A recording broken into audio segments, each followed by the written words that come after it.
The Echo Chamber, brought to you by The Holmes Report and produced by the international broadcast specialist Marketeers. Sponsored by The Bullet Group, putting you in tomorrow's conversations today.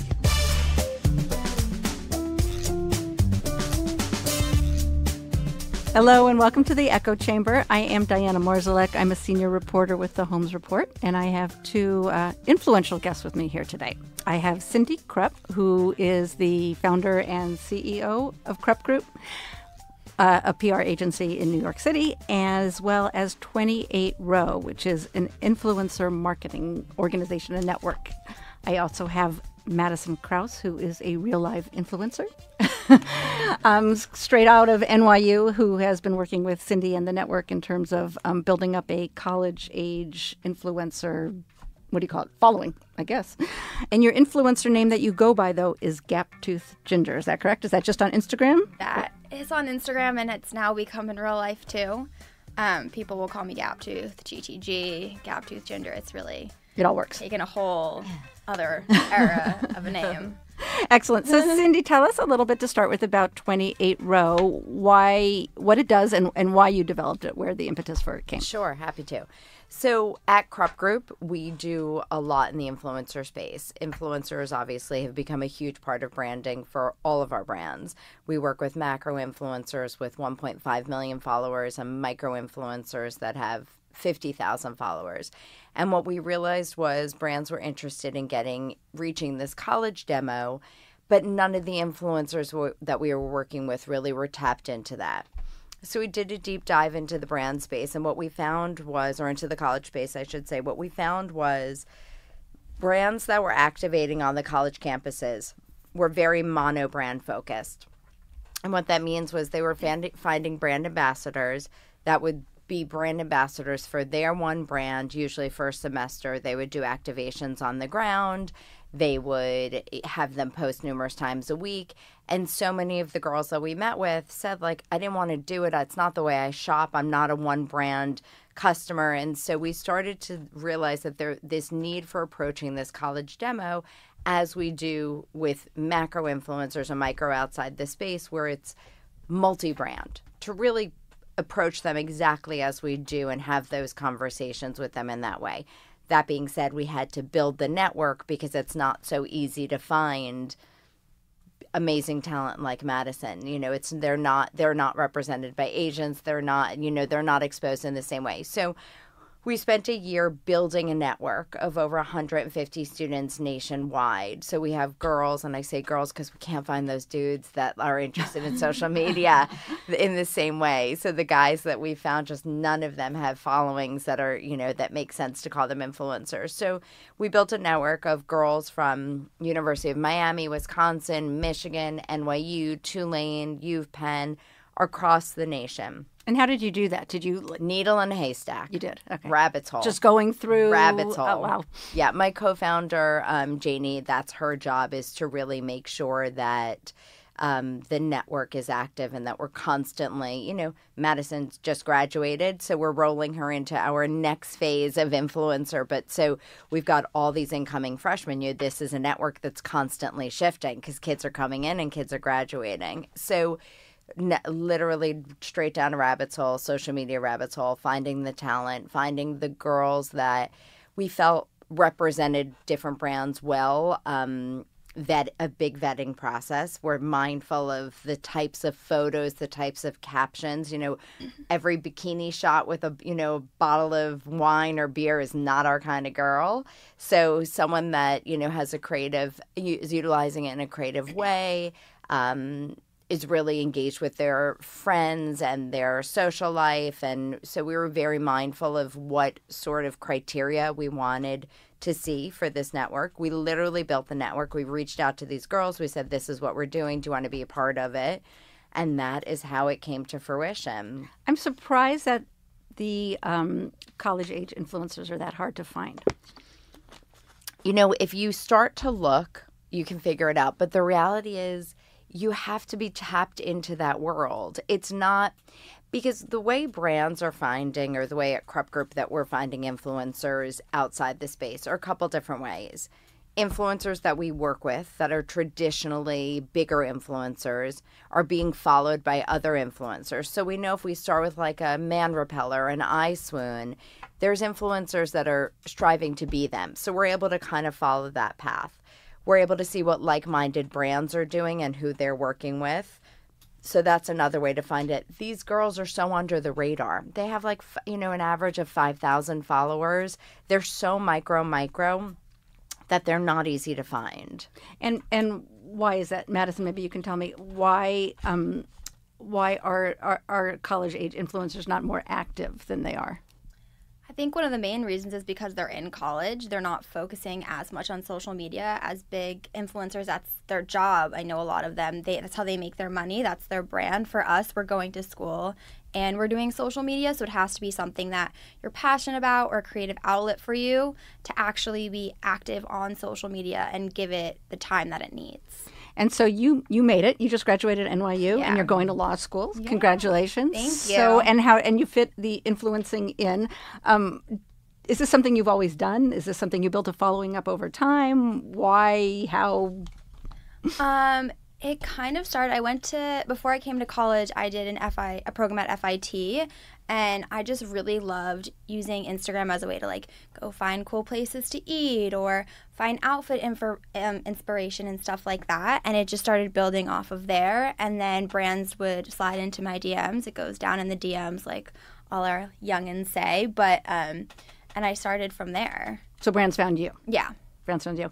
And so what are brands doing? What are you doing? Who do you work with? How do you reach your peers? Brands aren't doing a lot on the ground at college campuses, specifically at NYU, because it is such a big city. I think it's hard for brands to come to us like a state school where it's very centered. It's not like that for us. We'll occasionally have brands come in for sororities or fashion business clubs, but it's not school-wide like a lot of other campuses have.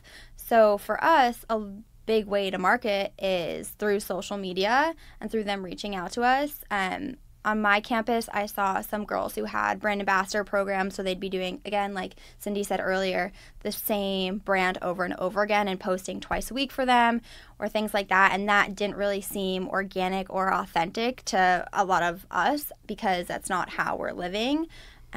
So that's really what we're seeing with brands on campus. It seems like a major missed opportunity because when you're talking about college-age girls, who doesn't love fashion, right? And also lifestyle. Like, we were talking about Luna Bars before. Like, they are so active, their lifestyle, and they're so passionate about it. And what we've seen, and I imagine this is the way that a lot of influencers started as well, is it's a creative outlet for them. Like so many of our, 28-row brand ambassadors, when we say, how did you get into this?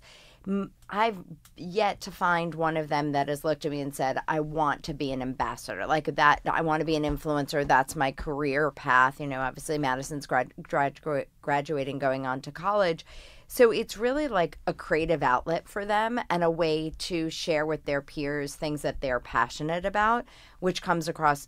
Obviously, that goes back to that authenticity piece. And it is so authentic because they're doing it because they're enjoying it and they're enjoying sharing with their peers in a way that, influencers that are getting paid a fortune in the real world, they're posting it because they're getting paid to post it. They're not posting it because they started the day with it and love it and can't live without it. And so there's something really impactful when you get that. We're seeing when we do a program, we're working with macro influencers all day long, national girls all day long.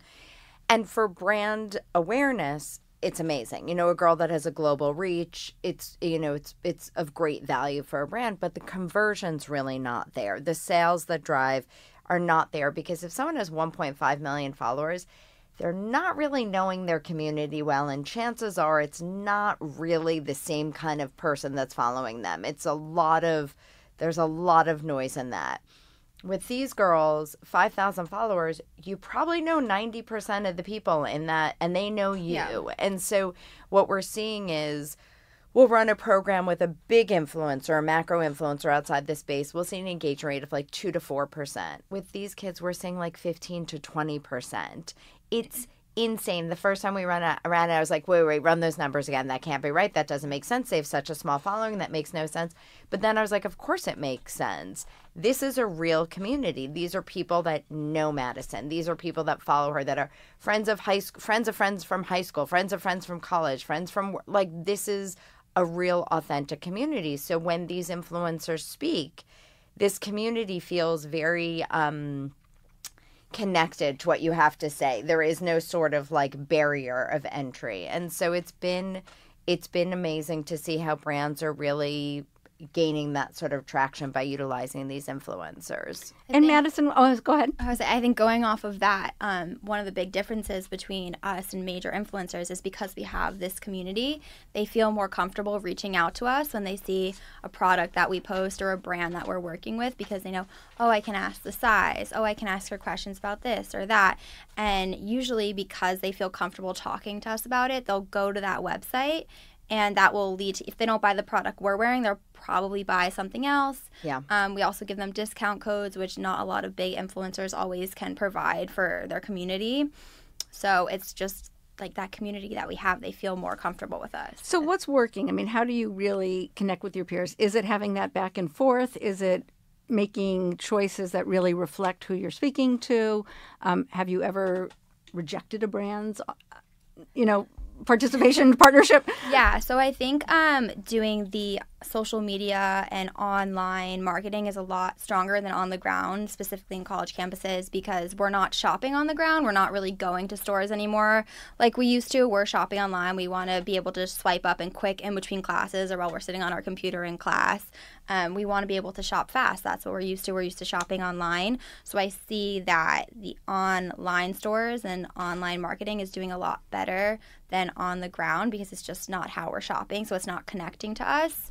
When it comes to brands that reach out to me, I have rejected brands. Brands will sometimes say, oh, I'll give you this code so you get 50% off our bathing suit, and then this code to give to followers. It doesn't make sense for me to pay to promote your brand. It has to be a give or take, which is one of the things that's great with 28 Row, is they'll give us some product to choose from.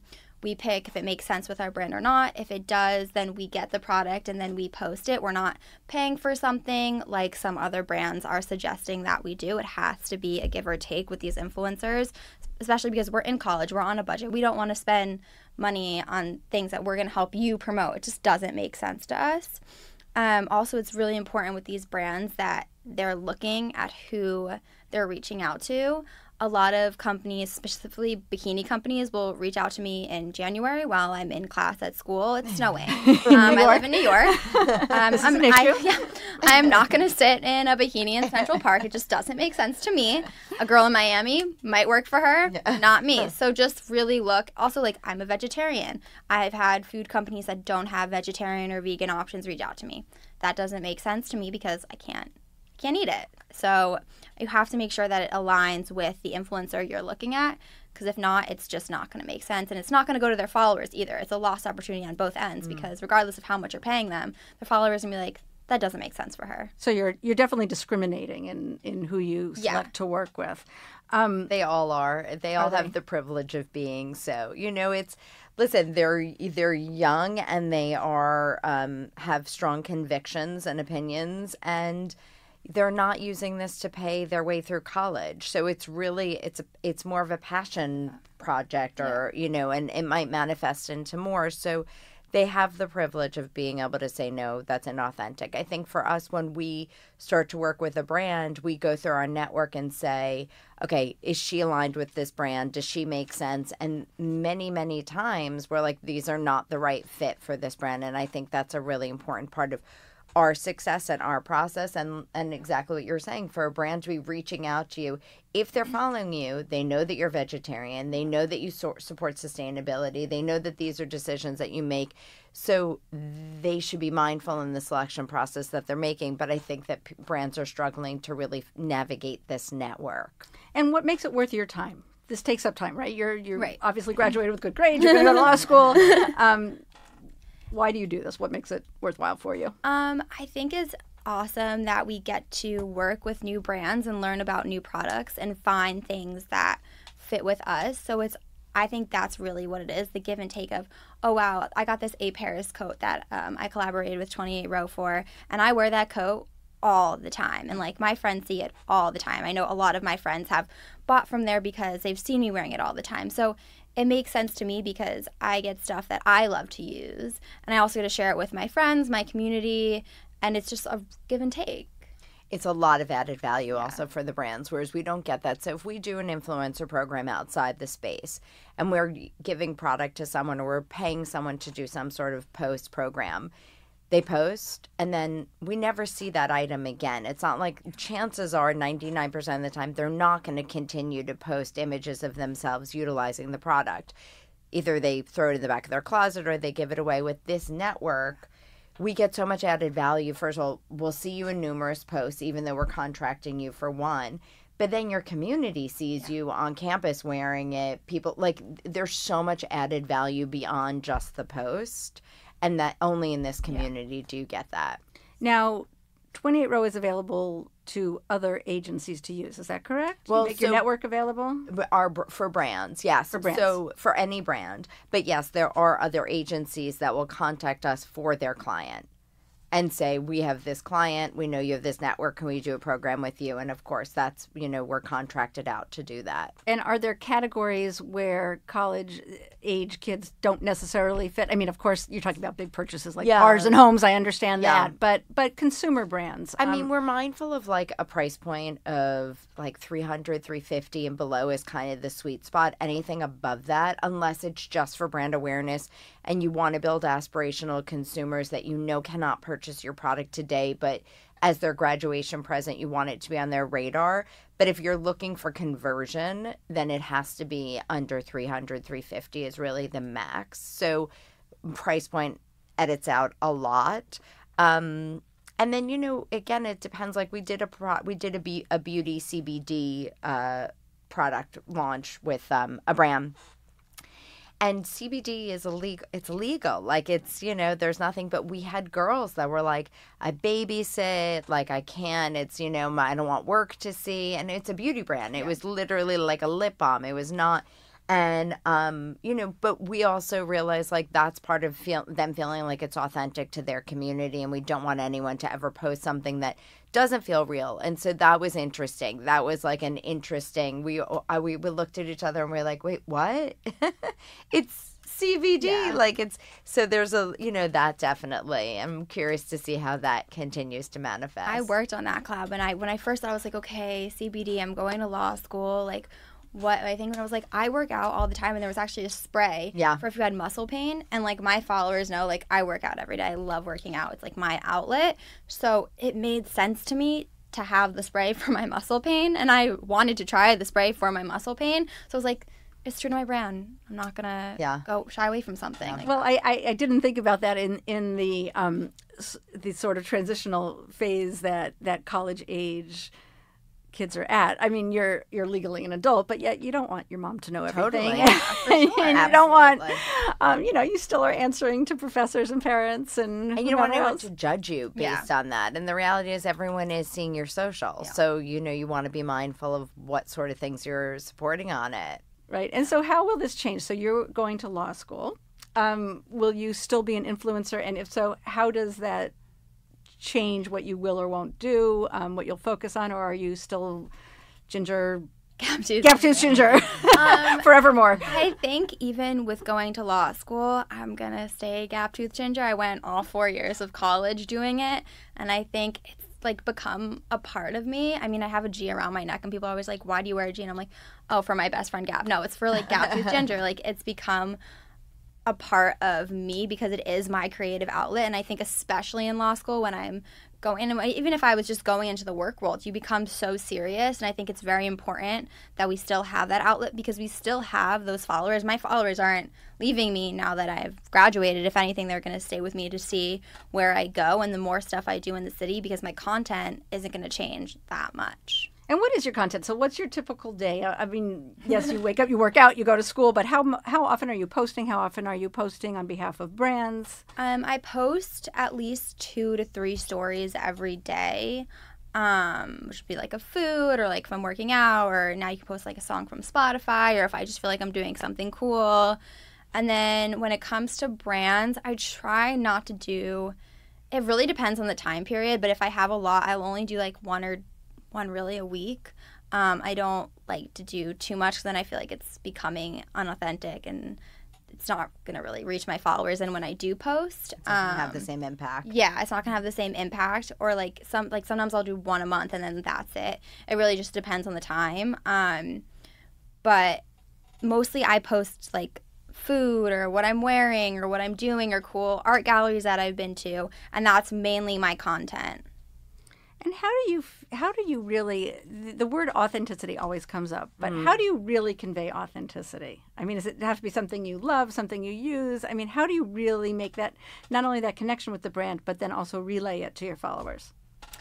I think something that makes my Instagram very authentic is my captions, because they're all like jokes and things that like I'll write down during my day to day. And my friends who know me, or people who've just met me like once in passing, know I'm very sarcastic and I like to make jokes, and that's really who I am. So if I'm doing a post, I have to make sure with 28 Row, they're amazing about this. I can keep my captions authentic to me.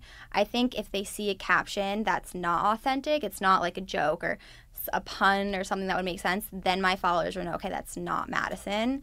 And so I'm very mindful of that, because I want my Instagram to be a place people can come and laugh and like look at the pictures and find clothes or find a cool place to eat in the city.